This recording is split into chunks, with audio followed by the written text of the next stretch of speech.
بزرگوں، دوستوں، نوجوان ساتھیوں، عزیز بچوں، السلام علیکم ورحمۃ اللہ وبرکاتہ۔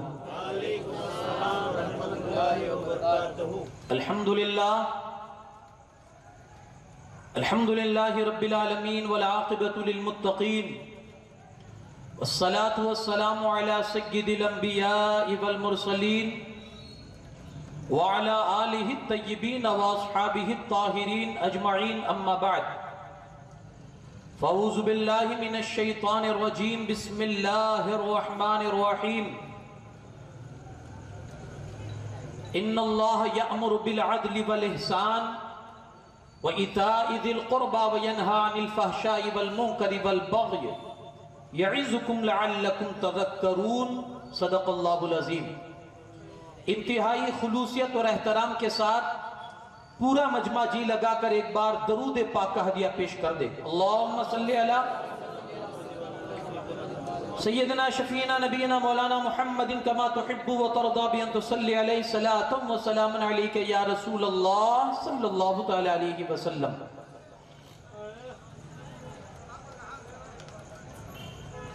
حضرت امام حسن بصری علیہ رحمت و رضوان فرماتے ہیں،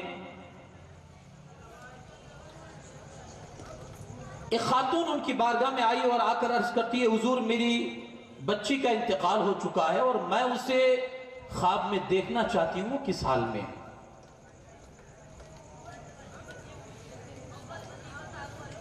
آپ نے کہا دیکھ کر کیا کرے گی؟ کہا بس حضور وہ دیکھنا ہے وہ کس حال میں ہے تاکہ وہ دل کو تھوڑا سکون ملے، اولاد ہے۔ آپ نے کہا ٹھیک ہے، جا گھر جا کر 4 رکعت نفل نماز پڑھ، ہر رکعت میں الحمد شریف کے بعد الہاکم التکاثر ایک مرتبہ، یہ 4 رکعت میں الحمد شریف کے بعد یہی سورت پڑھ اور درود پڑھتے پڑھتے سو جا، تیری بچی تجھے خواب میں نظر آ جائے گی۔ گئی، ایسا ہی کیا جیسا حضرت امام حسن بصری نے فرمایا تھا۔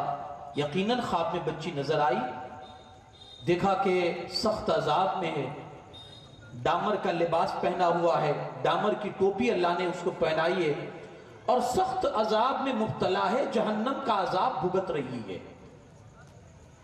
ممتا کی ماری تڑپ گئی، صبح اٹھتے ہی حضرت حسن بصری کی بارگاہ میں آئی، حضور غضب ہو گیا۔ کہا کیا ہوا؟ حضور بڑی بری حالت میں بچی کو دیکھ کر آئی ہوں۔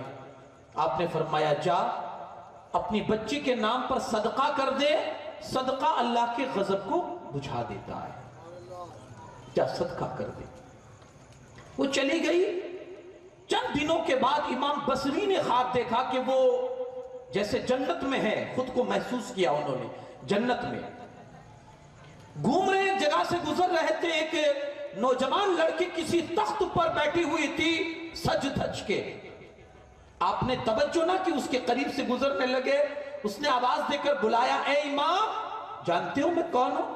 آپ نے کہا نہیں، کون ہے تو؟ کہا کچھ دن پہلے میری ماں کے پاس آئی تھی دعا کروانے کے لیے، میں اسی ماں کی بیٹی ہوں۔ آپ نے فرمایا تیری ماں تو کچھ الگ بتا رہی تھی تیرے بارے میں، کہ تجھے عذاب ہو رہا ہے، تارکول کا تو نے لباس پہنا ہے اور سخت عذاب میں مبتلا ہے اور تو یہاں جنت کے مزے لوٹ رہی ہے۔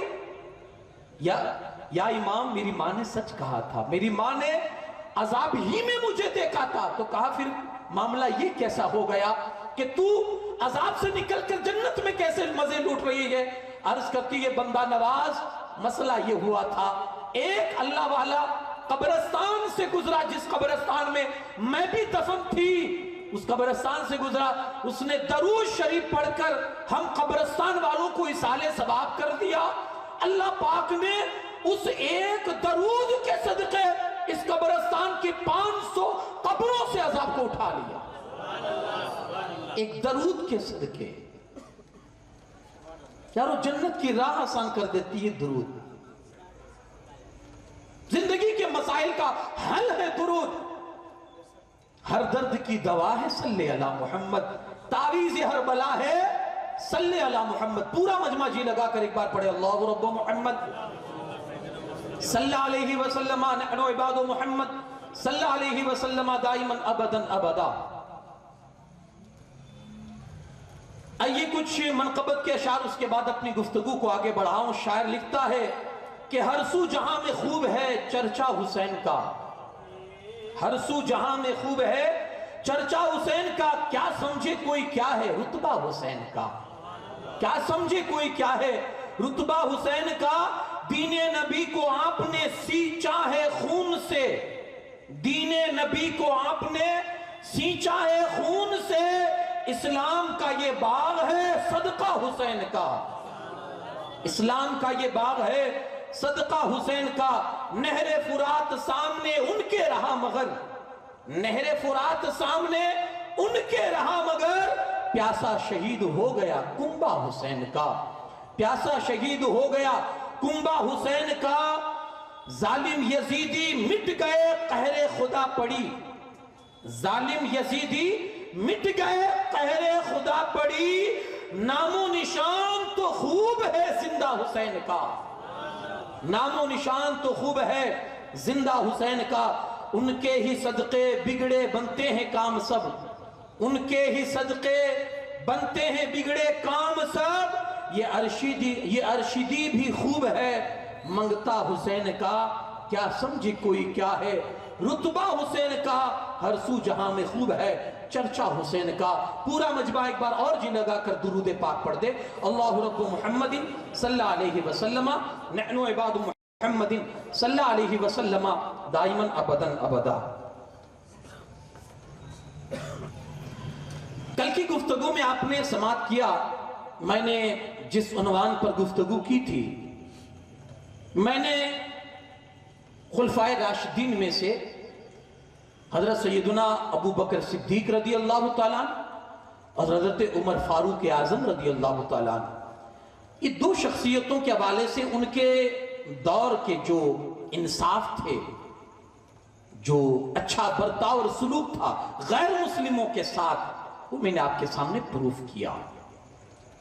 اب آئیے کچھ اور باتیں اس میں رہ چکی تھی تو آج وہ باتیں بھی کمپلیٹ ہو جائے، چونکہ ابھی اس دور کے خلفائے راشدین میں حضرت عثمان غنی ذو النورین بھی باقی ہے اور مولا کائنات علی شیر خدا کرم اللہ تعالی وجہ الکریم بھی باقی ہے، اور بھی اسلامک حکمراں جو ہوئے جنہوں نے ایک اتہاس رچا ہے، انصاف اور عدل کا ایک اتہاس رچا ہے. کیوں؟ کیونکہ وہ اللہ رسول کو مانتے تھے. میرا رب حکم دیتا ہے ان اللہ یأمر بالعدل والاحسان، ہمارا مذہب اللہ پاک ہمیں عدل اور انصاف کرنے کا حکم دیتا ہے. یہ آیت کریمہ جب نازل ہوئی نا،